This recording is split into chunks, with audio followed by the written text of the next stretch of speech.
So I'm going to talk a little bit about what we do at Purpose Capital to realize this vision of connecting people that have money and people that need money. That's what we do day to day, but in a prior life, did something similar to what Houston was talking about in terms of the bond. So I'll try and explain that, because I think it has a lot of relevance to probably some of you in the room that come from the private sector in terms of how you can implement this in practice here. So Purpose Capital, as was mentioned, we're an impact investment advisory firm. What that means is we work with investors to help them find promising opportunities. We help them build their strategies as well around how to invest. We help them actually move money and then measure the returns of their investment, both financial as well as social. As you hear a little bit about, this is still an emerging kind of art form. You know, we don't have it down to a science yet, but there's a lot of interesting opportunities around how you value what matters to communities, what matters to people, what matters to societies. And from what I understand, I think in Calgary, there's actually a lot of interesting stuff happening around things like social return on investment. So I think I applaud you guys for that, just being at the center of a lot of what's new and exciting in this space, but also trying to make it very tangible. One of the things that we do is we work in different sectors as well. As Joyce touched on, there's several kinds of opportunities that are interesting. We've got things in real estate, for example, that embed impact considerations. We've got natural resources. We've also got really local initiatives that are very fundamental to communities and the local issues that they face. So one of the key messages is that impact investing is both broad as well as quite narrow, depending on the kind of community that you're in. And we're seeing a lot of interest in affordable housing, sustainable food and agriculture, and then just the spectrum of natural resources and sustainability from our investors. And again, that ties into a lot of the concepts around shared value and what we also think about as integrated value. Every organization in the world, doesn't just create financial value. They create a set of value for a set of actors, and what we don't do well yet is provide some type of measure of what that range of value looks like. So that's what we try and do, and actually put some monetary value on it. But if I want to step back and talk a little bit about what I did in a prior company called Social Capital Partners. Social Capital Partners is an intermediary firm. We are a nonprofit. We actually took some of the key tenets that Houston was talking about around what it means to actually have and retain employment. As many of you know, across Canada and across the world, finding and securing and retaining good employment is really tough, particularly for young people. In Toronto, we're facing a lot of challenges, for example, around not only new Canadians, but young people that haven't finished school, young people that are entering trades in which maybe there isn't enough demand or they don't have their certifications. Part of what we decided at Social Capital Partners was to say, we think there's a lot of good people that are ready and willing to work.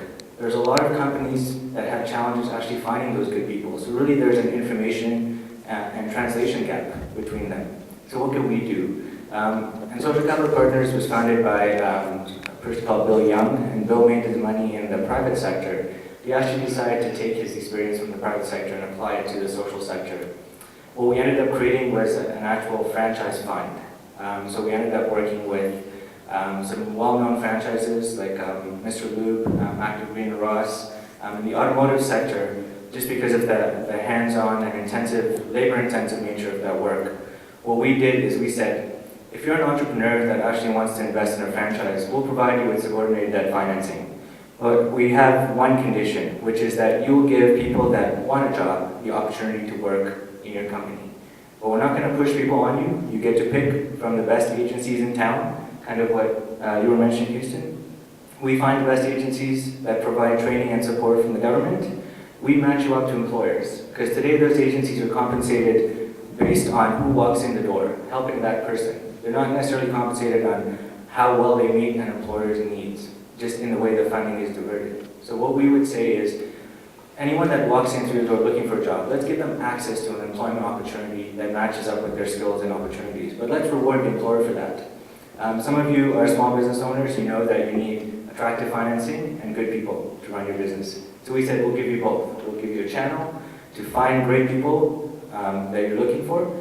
We'll tell the agencies that instead of giving you 100 resumes per job application or per opening, which is what a lot of small business owners face today, we'll give you 3 candidates.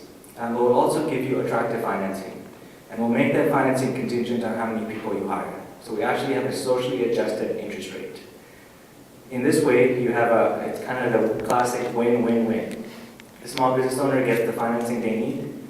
If they do well, they actually get lower, they have to pay less on their loans. They give opportunities to people that are looking for those opportunities, and we then begin to tie the financial metrics, the financial measures based on social outcomes. These are this one type of implementation of, I think what we're all trying to get at is, in what ways do we think about financial and social returns moving in the same direction? Many of you, and probably some of your friends, the traditional notion is you either make money or do good, and it's not very often where the two come together. This model is actually saying if an employer wins, the employee wins as well, and we actually calculated based on the social return on investment again, that society wins. You can actually calculate the net increase or the net change from someone who's on employment assistance to when they become a net contributor to the tax system. So just as a model, because it's a franchise-based model, it's fairly easily replicable. And I think in Calgary, we've seen some interest from that as well, but it's being rolled out across the country. The most interesting part of this, I think it's something, Joyce, you touched on. All of this is funded by, or the loans come from the endowment of a private foundation. So private foundations typically invest most of their assets in the private capital markets. It may run counter to their mission. In this case, it's actually completely consistent with the mission. And the kicker here is that portion of the portfolio outperformed the regular portion that was in mainstream financial markets, which actually shows you that you're not making this artificial trade-off. The fact that if all of us walk into a bank and we're given a limited set of options around what we invest in, we can actually demand that impact be embedded within that, because chances are you're not going to do any worse and you probably will do better. So that's my kind of example around how to take impact investing, apply it to a specific problem around employment. But I guess in the questions and answers we'll have a lot more to say about that. So thank you.